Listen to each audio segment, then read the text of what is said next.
RJ news, हर खबर पर नजर। नमस्कार, आप देख रहे हैं आरजे न्यूज राजस्थान और मैं हूं मिथुन रिल। दोस्तों, बीजेपी सरकार द्वारा 2018 में सफाई कर्मचारी की भर्ती निकली थी। उसमें लगभग 21,000 पद थे और उन 21,000 पदों के लिए बहुत सारे राजस्थान भर से आवेदन आए थे।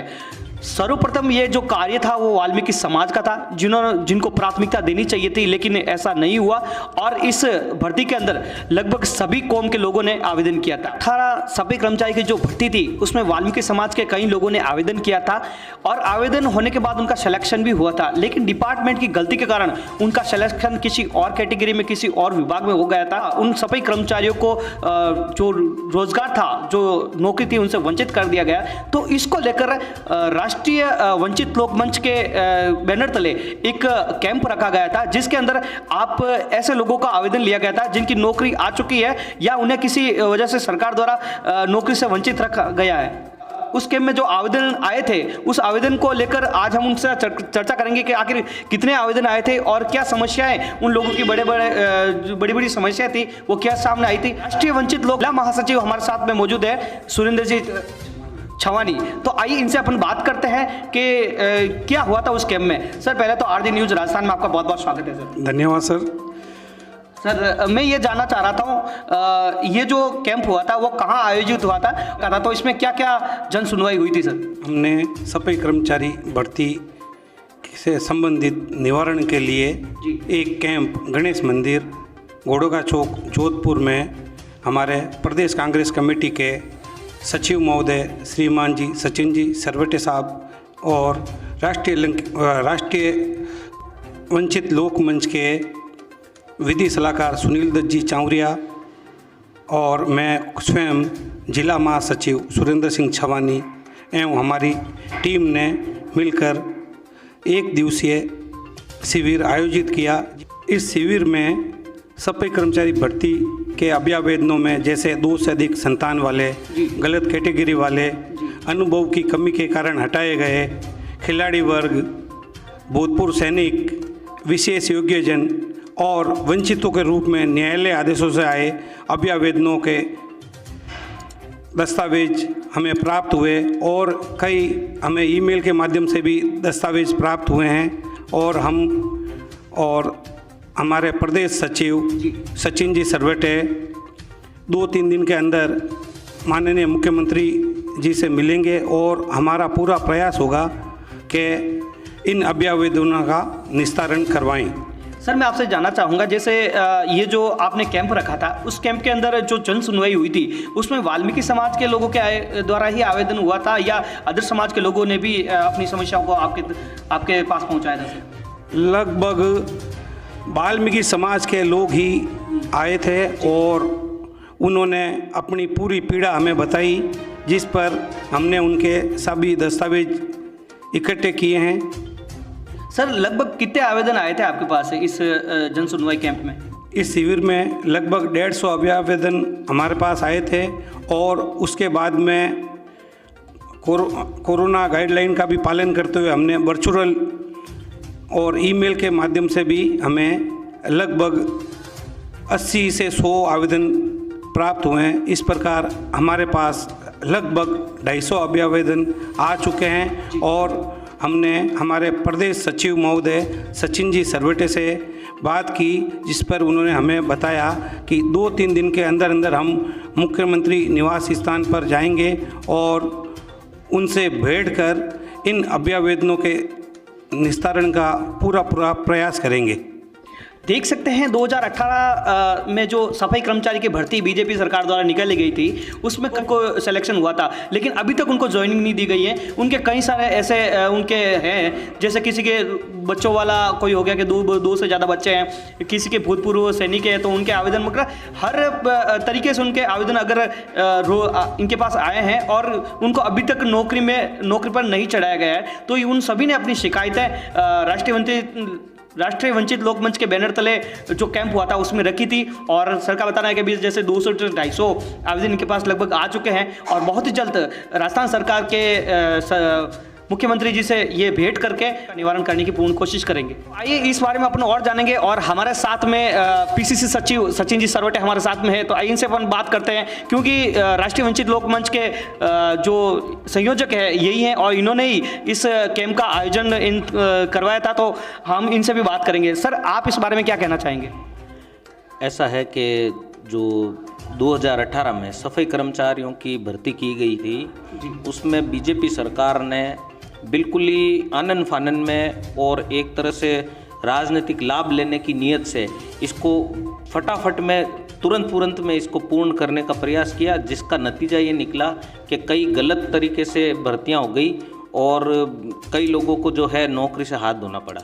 जैसे कि एक आपको मैं बताना चाहूँगा कि पिछली बार जब माननीय मुख्यमंत्री जी की गहलोत साहब की सरकार थी तो उन्होंने मेरे पिताजी विष्णुदेव जी सरवटे, वो भी समाज सेवी थे और सफाई कर्मचारियों के लिए जो संघर्ष करते रहते थे, तो विष्णु जी सरवटे और उनके साथी जो है वकील साहब हरिदास जी तेजी, बिरदी चंद जी बारासा, मेहरबान जी हंस, प्रेम कुमार जी गुजराती, भंवरलाल जी बारासा, ओपी जावा जी आदि इनकी जो टीम थी, इन लोगों के सम्मिलित प्रयासों से माननीय मुख्यमंत्री जी ने उस समय अपने पूर्व कार्यकाल में एक परिपत्र जारी किया था, जिसके तहत जो है जो सफाई का जो पारंपरिक रीति से जो सफाई का कार्य कई वर्षों से करती आ रही है, वो उस वाल्मीकि और हेला समाज को प्राथमिकता देने का एक परिपत्र जारी करवाया गया था। लेकिन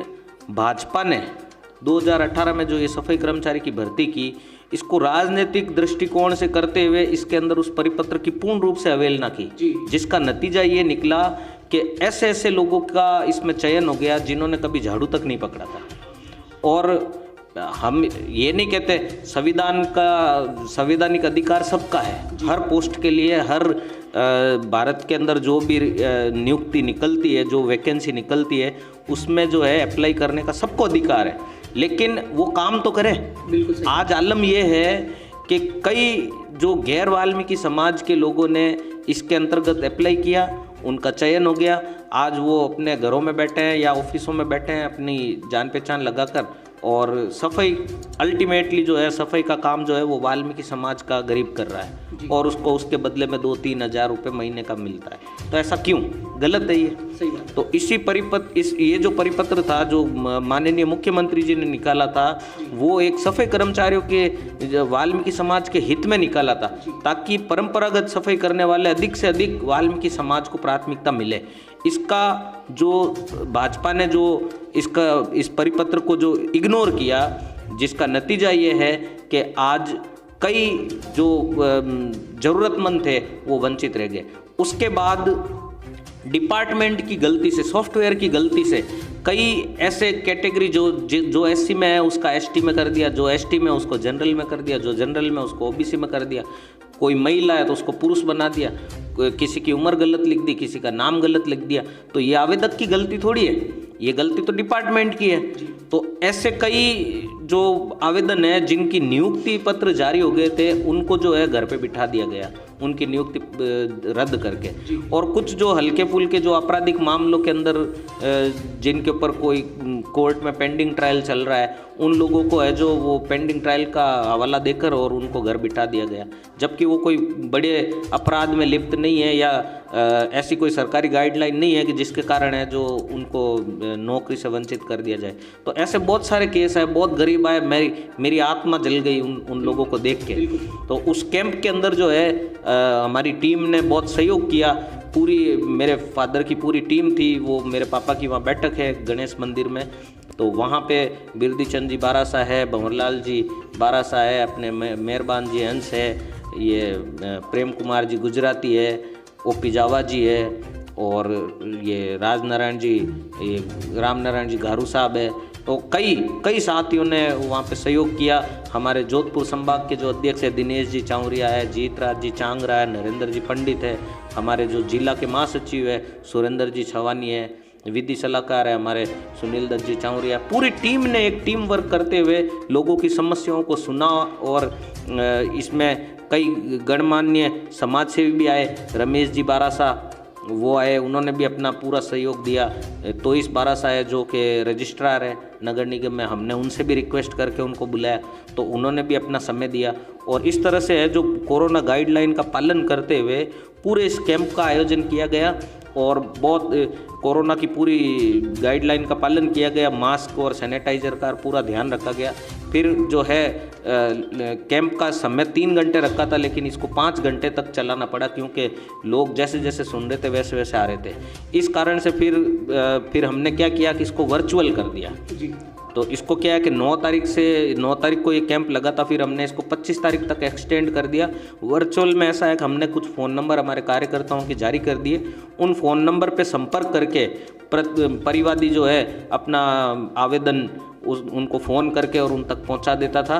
तो इस तरह से 150 के करीब तो उस दिन आए कैंप में, और बाद में जो ये फ़ोन करके जो इन्होंने पहुंचाए हैं और ईमेल वगैरह के व्हाट्सएप के माध्यम से जो परिवाद हमें जो ज्ञापन प्राप्त हुए वो करीब 250 से 300 के करीब अब हो गए हैं। तो बहुत जल्द हम 1 या 2 दिन में माननीय मुख्यमंत्री जी से हम समय चाह रहे हैं। हालांकि कोरोना महामारी चल रही है इसलिए थोड़ा समय नहीं मिल पा रहा, लेकिन फिर भी हम प्रयास करेंगे कि उनसे नहीं तो कम से कम हम डीएलबी डायरेक्टर से मिले, हम साहब के ओएसडी से मिले और भी जो गणमान्य अधिकारी हैं, मंत्रीगण हैं, उनसे मिलकर और ये सारा जो है ज्ञापन का पूरा उनको ले जाकर देंगे और निस्तारण के लिए उनसे निवेदन करेंगे कि आप जो इनके जिनाइन केसेज हैं उनका निस्तारण किया जाए। बिल्कुल, बहुत बड़ी बात है सर के द्वारा ये।